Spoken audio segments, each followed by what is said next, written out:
Although we were aware of the shame of going to the workhouse, when Mother told us about it, Sydney and I thought it adventurous, and a change from living in one stuffy room. But on that doleful day, I didn't realize what was happening until we actually entered the workhouse gate. Then the forlorn bewilderment of it struck me. For there we were made to separate, Mother going in one direction to the women's ward, and we in another to the children's. How well I remember the poignant sadness of that first visiting day, the shock of seeing Mother enter the visiting room garbed in workhouse clothes. How forlorn and embarrassed she looked. In 1 week she had aged and grown thin, but her face lit up when she saw us. Sydney and I began to weep, which made Mother weep, and large tears began to run down her cheeks. Eventually she regained her composure, and we sat together on a rough bench, our hands in her lap while she gently patted them. She smiled at our cropped heads and stroked them consolingly, telling us that we would soon all be together again.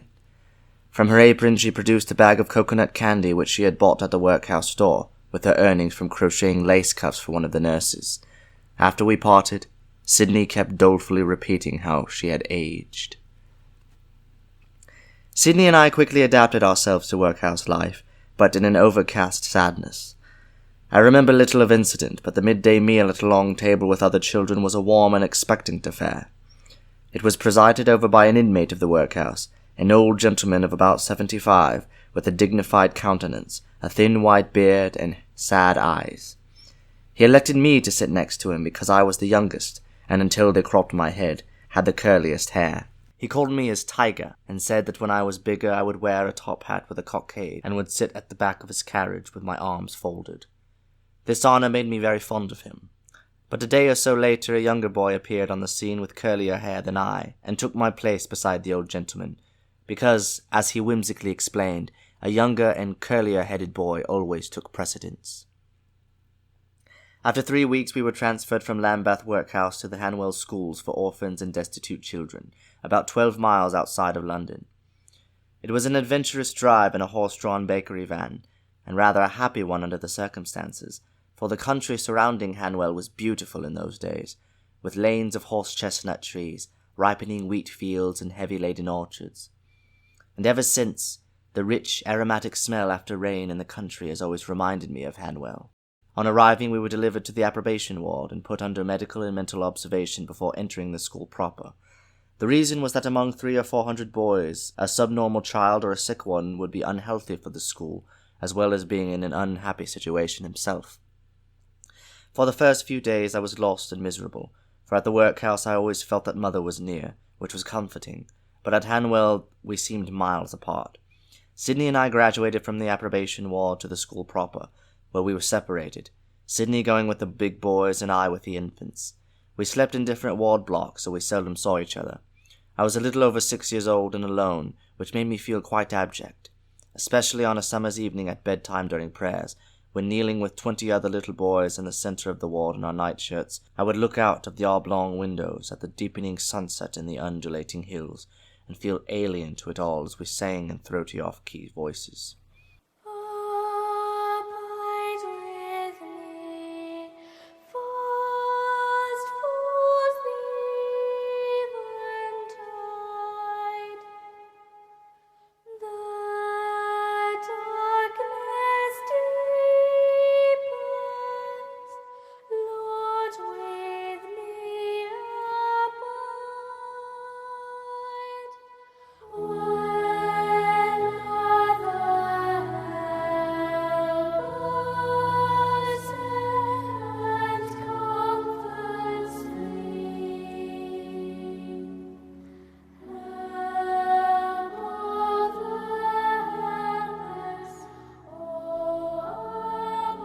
It was then that I felt utterly dejected. Although I do not understand the hymn, the tune in the twilight increased my sadness. But to our happy surprise, within 2 months, Mother had arranged for our discharge, and we were dispatched again to London in the Lambeth Workhouse. Mother was at the gate, dressed in her own clothes, waiting for us. She had applied for a discharge only because she wanted to spend the day with her children, intending, after a few hours outside together, to return the same day. Mother being an inmate of the workhouse, this ruse was her only mean to be with us. Before we entered, our private clothes had been taken from us and steamed. Now they were returned unpressed. Mother, Sydney, and I looked a crumpled sight as we ambled out through the workhouse gates. It was early morning, and we had nowhere to go, so we walked to Kennington Park, which was about a mile away. Sydney had 9 pence tied up in a handkerchief, so we bought half a pound of black cherries and spent the morning in Kennington Park, sitting on a bench eating them. Sydney crumpled a sheet of newspaper and wrapped some string around it, and for a while the three of us played catch-ball. At noon we went to the coffee shop and spent the rest of our money on a 2-penny tea cake, a penny bloater, and 2 half-penny cups of tea, which we shared between us. Afterward we returned to the park, where Sydney and I played again while Mother sat crocheting. In the afternoon we made our way back to the workhouse. As Mother said with levity, "We'll be just in time for tea." The authorities were most indignant because it meant going through the same procedure of having our clothes steamed, and Sydney and I spending more time at the workhouse before returning to Hanwell, which of course gave us an opportunity of seeing Mother again.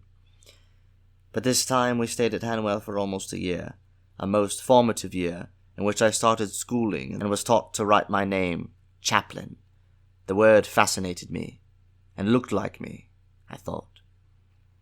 Hanwell's school was divided in two, a department for the boys and one for the girls. On Saturday afternoon the bathhouse was reserved for infants, who were bathed by the older girls. This, of course, was before I was 7, and a squeamish modesty attended these occasions. Having to submit to the ignominy of a young girl of 14 manipulating a face cloth all over my person was my first conscious embarrassment. At the age of 7 I was transferred from the infants to the older boys department, where ages ranged from 7 to 14. Now I was eligible to participate in all the grown-up functions, the drills and exercises and the regular walks we took outside the school twice a week. Although at Hanwell we were well looked after, it was a forlorn existence. Sadness was in the air. It was in those country lanes through which we walked, 100 of us 2 abreast. How I disliked those walks, and the villages through which we passed, the locals staring at us. We were known as inmates of the booby hatch, a slang term for the workhouse. The boys' playground was approximately an acre, paved with slab stones. Surrounding it were 1-story brick buildings used for offices, storerooms, a doctor's dispensary, a dentist's office, and a wardrobe for boys' clothing. In the darkest corner of the yard was an empty room, and recently confined there was a boy of 14. A desperate character, according to the other boys. He had attempted to escape from the school by climbing out of a 2nd-story window and up onto the roof, defying the officials by throwing missiles and horse chestnuts at them as they climbed after him. This happened after we infants were asleep. We were given an odd account of it by the older boys the next morning. For major offences of this nature, punishment took place every Friday in the large gymnasium, a gloomy hall about 60 feet by 40, with a high roof, and on the side climbing ropes running up to the girders. On Friday morning 200 or 300 boys, ranging in age from 7 to 14 years, marched in and lined up in military fashion, forming 3 sides of a square. The far end was the 4th side, where, behind a long school desk the length of an army mess table, stood the miscreants waiting for trial and punishment. On the right and in front of the desk was an easel with wrist straps dangling, and from the frame a birch hung ominously. For minor offences, a boy was laid across the long desk, face downward, feet strapped and held by a sergeant. Then another sergeant pulled the boy's shirt out of his trousers and over his head, then pulled his trousers tight. Captain Hindrum, a retired Navy man weighing about 200 pounds, with one hand behind him, the other holding a cane as thick as a man's thumb and about 4 feet long, stood poised, measuring it across the boy's buttocks. Then slowly and dramatically he would lift it high, and with a swish bring it down across the boy's bottom. The spectacle was terrifying, and invariably a boy would fall out of rank in a faint. The minimum number of strokes was 3 and the maximum 6. If a culprit received more than 3, his cries were appalling.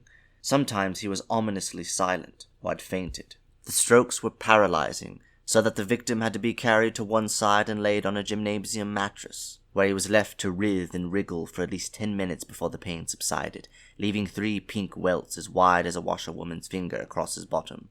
The birch was different. After 3 strokes, the boy was supported by 2 sergeants and taken to the surgery for treatment. Boys would advise you not to deny a charge, even if innocent, because if proved guilty, you would get the maximum. Usually boys were not articulate enough to declare their innocence. I was now 7 and in the big boys section. I remember witnessing my first flogging, standing in silence, my heart thumping as the officials entered. Behind the desk was the desperado who had tried to escape from the school. We could hardly see more than his head and shoulders over the desk, he looked so small. He had a thin, angular face and large eyes. The headmaster solemnly read the charges and demanded, "Guilty or not guilty?" Our desperado would not answer, but stared defiantly in front of him. He was thereupon led to the easel, and being small, he was made to stand on a soapbox so that his wrists could be strapped. He received 3 strokes with the birch and was led away to the surgery for treatment. On Thursdays, a bugle sounded in the playground and we would all stop playing, taking a frozen position like statues, while Captain Hindram, through a megaphone, announced the names of those who were to report for punishment on Friday. One Thursday, to my astonishment, I heard my name called. I could not imagine what I had done, yet for some unaccountable reason I was thrilled, perhaps because I was the center of a drama. On the day of the trial I stepped forward. Said the headmaster, "You are charged with setting fire to the dikes," the lavatory. This was not true. Some boys had lit a few bits of paper on the stone floor, and while they were burning, I came in to use the lavatory, but I had played no part in that fire. "Are you guilty or not guilty?" Nervous and impelled by a force beyond my control, I blurted out, "Guilty!" I felt neither resentment nor injustice, but a sense of frightening adventure, as they led me to the desk and administered 3 strokes across my bottom. The pain was so excruciating that it took away my breath, but I did not cry out, and although paralyzed with pain and carried to the mattress to recover, I felt valiantly triumphant. As Sidney was working in the kitchen, he had not known about it until punishment day, when he was marched into the gymnasium with the others, and to his shocked amazement saw my head peering over the desk. He told me afterward that when he saw me receiving 3 strokes, he wept with rage. A young brother referred to his older brother as my young'un, which made him feel proud and gave him a little security. So occasionally I saw my young'un, Sidney, as I was leaving the dining room. As he worked in the kitchen, he would surreptitiously hand me a sliced bread roll with a thick lump of butter pressed between, and I would smuggle it under my jersey and share it with another boy. Not that we were hungry, but the generous lump of butter was an exceptional luxury. But these delicacies were not to continue, for Sidney left Hanwell to join the Exmouth training ship. At the age of 11, a workhouse boy had the choice of joining the army or the navy. If the navy, he was sent to the Exmouth. Of course, it was not obligatory, but Sidney wanted to make a career of the sea, so that left me alone at Hanwell. Hair is vitally personal to children. They weep vigorously when it is cut for the first time. No matter how it grows, bushy, straight, or curly, they feel they are being shorn of a part of their personality. There had been an epidemic of ringworm at Hanwell, and, as it is most contagious, those infected were dispatched to the isolation ward on the first floor overlooking the playground. Often we would look up at the windows and see those wretched-looking boys looking wistfully down at us, their heads shaved all over and stained brown with iodine. They were a hideous sight, and we would look up at them with loathing. Thus, when a nurse stopped abruptly behind me in the dining room and parted the top of my hair and announced, "Ringworm!" I was thrown into paroxysms of weeping. The treatment took weeks and seemed like an eternity. My head was shaved and iodined, and I wore a handkerchief tied around it like a cotton picker. But one thing I would not do was to look out of the window at the boys below, for I knew in what contempt they held us. During my incarceration, Mother visited me. She had in some way managed to leave the workhouse and was making an effort to establish a home for us. Her presence was like a bouquet of flowers. She looked so fresh and lovely that I felt ashamed of my unkempt appearance and my shaved, iodined head. "You must excuse his dirty face," said the nurse. Mother laughed, and how well I remember her endearing words as she hugged and kissed me. "With all thy dirt I love thee still." Soon afterwards, Sidney left the Exmouth, and I left Hanwell, and we joined Mother again. She took a room at the back of Kennington Park, and for a while she was able to support us. But it was not long before we were back in the workhouse again. The circumstances that led up to our return were something to do with Mother's difficulty in finding employment, and Father's slump in his theatrical engagements. In that brief interlude, we kept moving from one back room to another. It was like a game of draughts. The last move was back to the workhouse. Living in a different parish, we were sent to a different workhouse, and from there to Norwood Schools, which was more sombre than Hanwell. Leaves darker, and trees taller. Perhaps the countryside had more grandeur, but the atmosphere was joyless. One day while Sidney was playing football, 2 nurses called him out of the game and told him that Mother had gone insane and had been sent to Cane Hill Lunatic Asylum. When Sidney heard the news, he showed no reaction, but went back and continued playing football. But after the game he stole away by himself and wept. When he told me, I could not believe it. I did not cry, but a baffling despair overcame me. Why had she done this? Mother, so light-hearted and gay. How could she go insane? Vaguely I felt that she had deliberately escaped from her mind and had deserted us. In my despair, I had visions of her looking pathetically at me, drifting away into a void. We heard the news officially a week later. We also heard that the court decreed that my father must take over the custody of Sidney and me. The prospect of living with father was exciting. I had seen him only twice in my life, once on the stage and once when passing a house in the Kennington Road, as he was coming down from the front garden path with a lady. I had paused and watched him, knowing instinctively that he was my father. He beckoned me to him and asked me my name. Sensing the drama of the situation, I had feigned innocence and said, "Charlie Chaplin." Then he glanced knowingly at the lady, felt in his pocket, and gave me half a crown, and without further ado, I ran straight home and told Mother that I had met my father. And now we were going to live with him. Whatever happened, Kennington Road was familiar and not strange and sombre like Norwood. The officials drove us in the bread van to 287 Kennington Road, the house where I had seen my father walking down the garden path. The door was opened by the lady who had been with him at the time.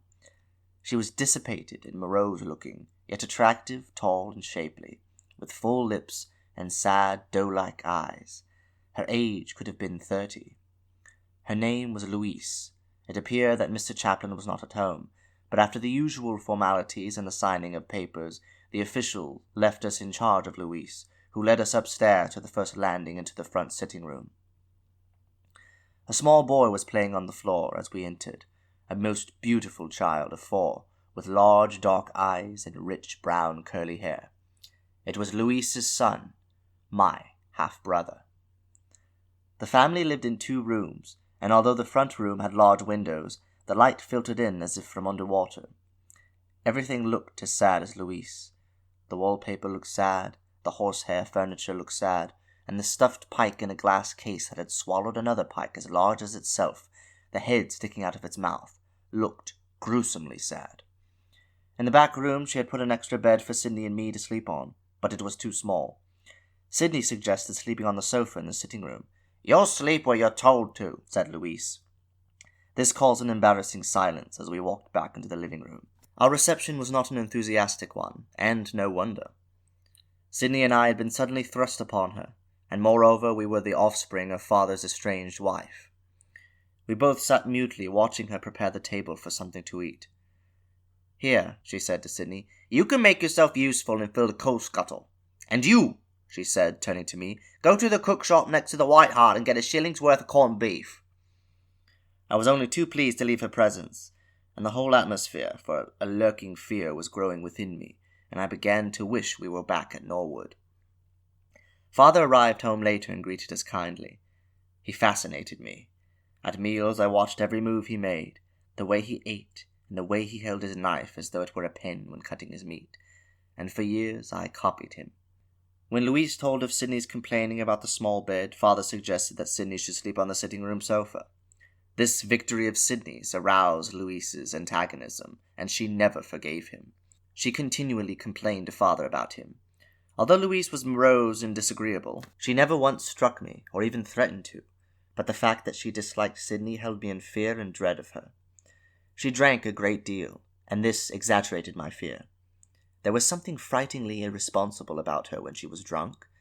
She would smile with amusement at a little boy with his beautiful angelic face, who would swear at her and use vile language. For some reason, I never had contact with the child, although he was my half-brother. I don't remember ever having exchanged a word with him. Of course, I was almost 4 years older than he. Sometimes when drinking, Louise would sit and brood, and I would be in a state of dread. But Sydney paid little attention to her. He seldom came home until late at night. I was made to come home directly after school and run errands and do odd jobs. Louise sent us to the Kennington Road School, which was a bleak divertissement, for the presence of other children made me feel less isolated. Saturday was a half-holiday, but I never looked forward to it because it meant going home and scrubbing floors and cleaning knives, and on that day Louise invariably started drinking. While I was cleaning the knives, she would sit with a lady friend, drinking and growing bitterly morose, complaining quite audibly to a friend of having to look after Sydney and me, and of the injustice imposed upon her. I remember her saying, "This one's all right," indicating me, "but the other one's a little swine and should be sent to a reformatory. What's more, he's not even Charlie's son." This reviling of Sydney frightened and depressed me, and I would go unhappily to bed and lie fretfully awake. I was not yet 8 years old, but those days were the longest and saddest of my life.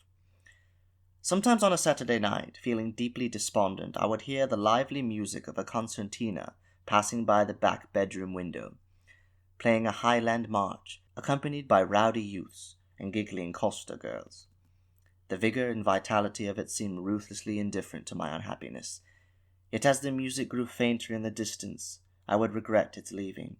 Sometimes a street crier would pass. One in particular came by every night who would seem to be shouting "Rule Britannia," terminating it with a grunt, but he was actually selling oysters. From the pub 3 doors away, I could hear the customers at closing time, singing drunks, bawling out a maudlin, dreary song that was popular in those days. For old time's sake, don't let our enmity leave. For old time's sake, say you'll forget and forgive. Life's too short to quarrel, hearts too precious to break. Shake hands and let us be friends for all time's sake. I never appreciated the sentiment, but it seemed an appropriate accompaniment to my unhappy circumstances and lulled me to sleep. When Sydney came in late, which seemed always, he raided the larder before going to bed. This infuriated Louise, and one night when she had been drinking she came into the room and ripped the bedclothes off him, and told him to get out. But Sydney was prepared for her. Quickly he reached under his pillow and whipped out a stiletto, a long button hook which he had sharpened to a point. "Come near me," he said, "and I'll stick this in you." She reared back, startled. "Why, the bloody young sod! He's going to murder me!" "Yes," said Sydney dramatically, "I'll murder you! You wait till Mr. Chaplin comes home." But Mr. Chaplin seldom came home. However, I remember one Saturday night when Louise and father had been drinking, and for some reason we were all sitting with the landlady and her husband in their front room parlour on the ground floor. Under the incandescent light, father looked ghastly pale, and in an ugly mood was mumbling to himself. Suddenly he reached into his pocket, pulled out a handful of money, and threw it violently to the floor, scattering gold and silver coins in all directions. The effect was surrealistic. No one moved. The landlady sat glum, but I caught her roving eye following a golden sovereign rolling to a far corner under a chair. My eye also followed it. Still no one moved, so I thought I had better start picking it up. The landlady and the others followed suit, picking up the rest of the money, careful to make their actions overt before father's menacing eyes. One Saturday, after school, I came home to find no one there. Sydney, as usual, was away all day playing football, and the landlady said Louise and her son had been out since early morning. At first I was relieved, for it meant that I did not have to scrub floors and clean knives. I waited until long after lunchtime, then began to get anxious. Perhaps they deserted me. As the afternoon wore on, I began to miss them. What had happened? The room looked grim and unyielding, and its emptiness frightened me. I also began to get hungry, so I looked in the larder, but no food was there. I could stand the gaping emptiness no longer, so in desolation I went out, spending the afternoon visiting nearby marketplaces. I wandered through Lambeth Walk and the Cut, looking hungrily into cookshop windows at the tantalizing steam roast joints of beef and pork and the golden brown potatoes soaked in gravy. For hours I would watch the quacks selling their wares. The distraction soothed me, and for a while I forgot my plight and hunger. When I returned, it was night. I knocked at the door, but no one answered.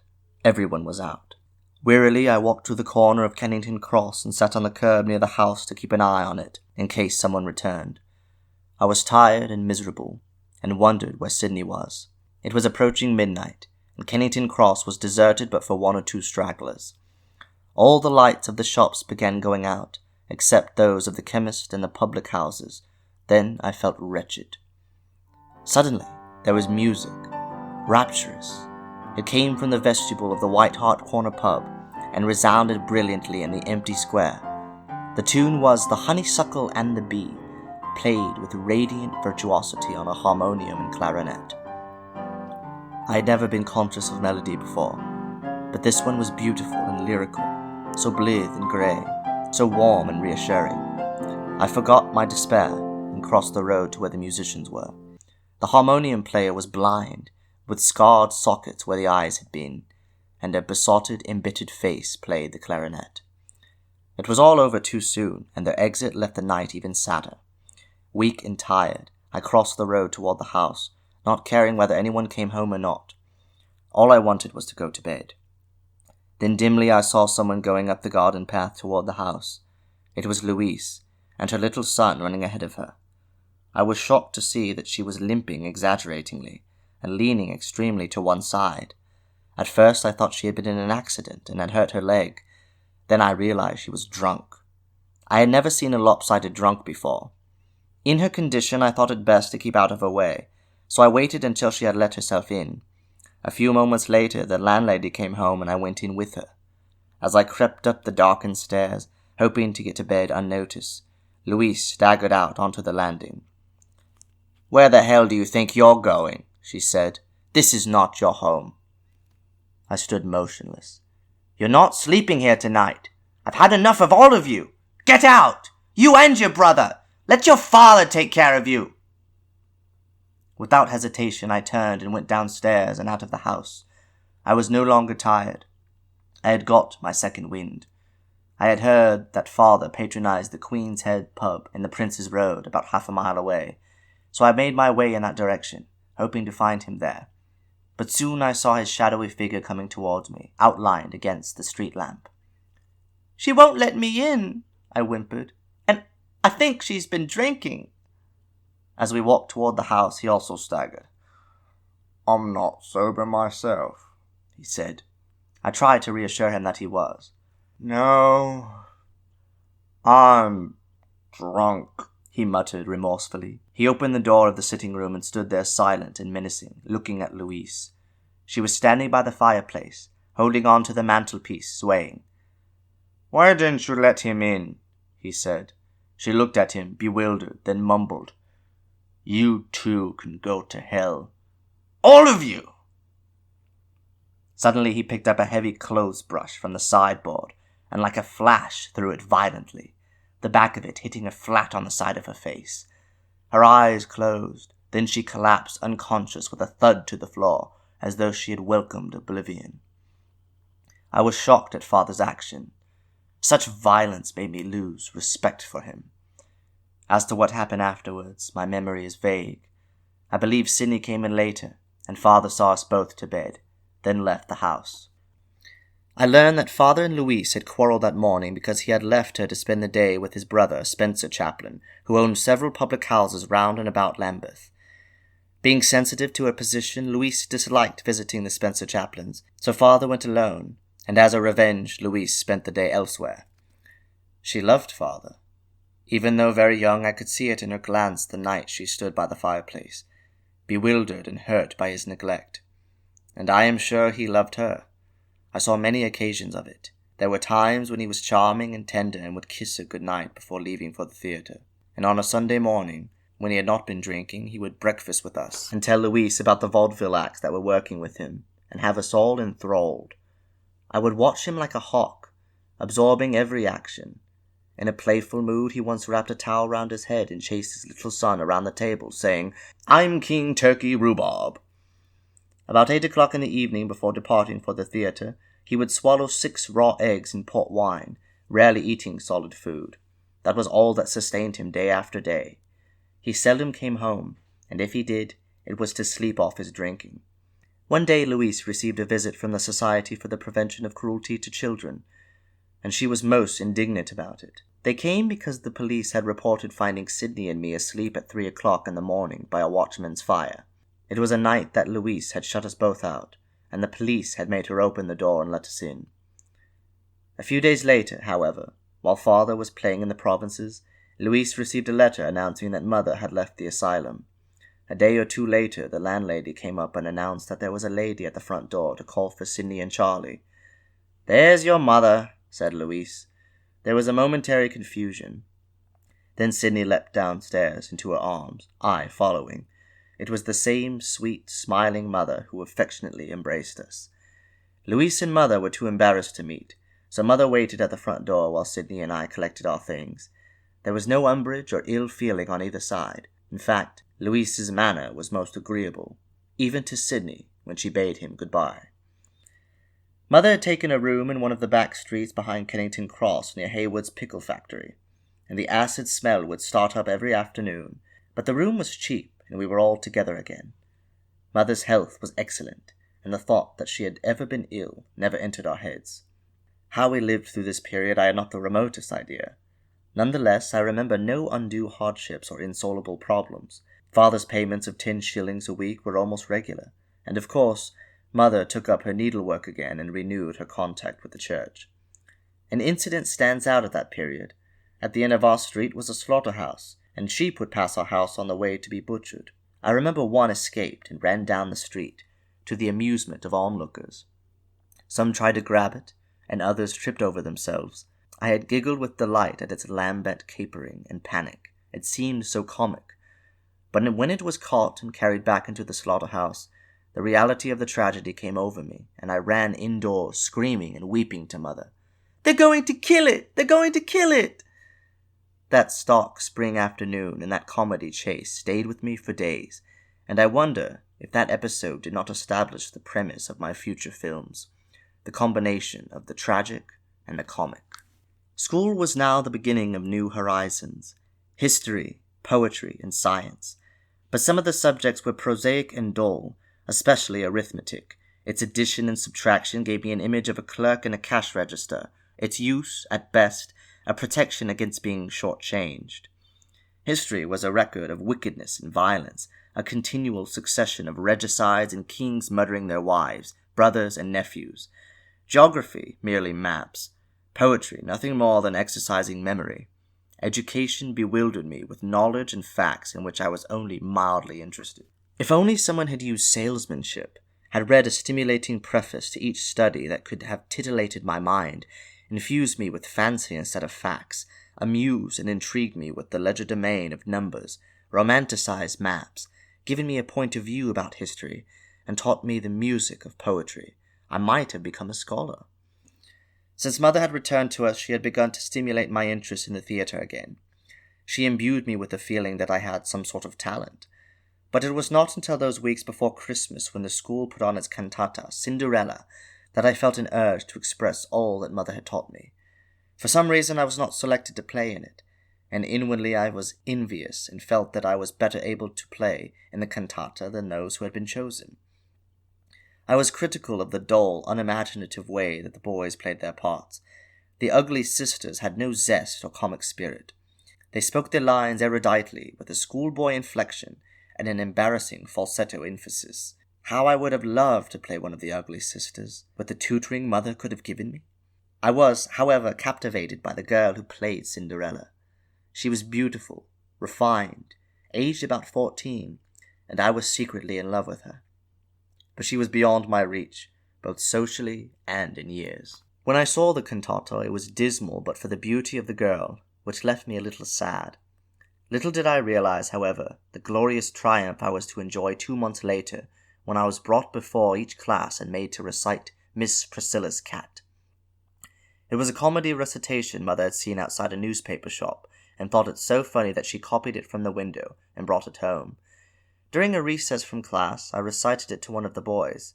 Mr. Reed, our school teacher, looked up from his work and was so amused that when the class assembled, he made me recite it to them, and they were thrown into gales of laughter. As a result of this, my fame spread, and the following day I was brought before every classroom in the school, both boys and girls, and made to recite it. Although I had performed and deputized for Mother in front of an audience at the age of 5, this was actually my first conscious taste of glamour. School became exciting. From having been an obscure and shy little boy, I became the center of interest of both the teachers and the children. It even improved my studies. But my education was to be interrupted when I left to join a troupe of clog dancers, the Eight Lancashire Lads.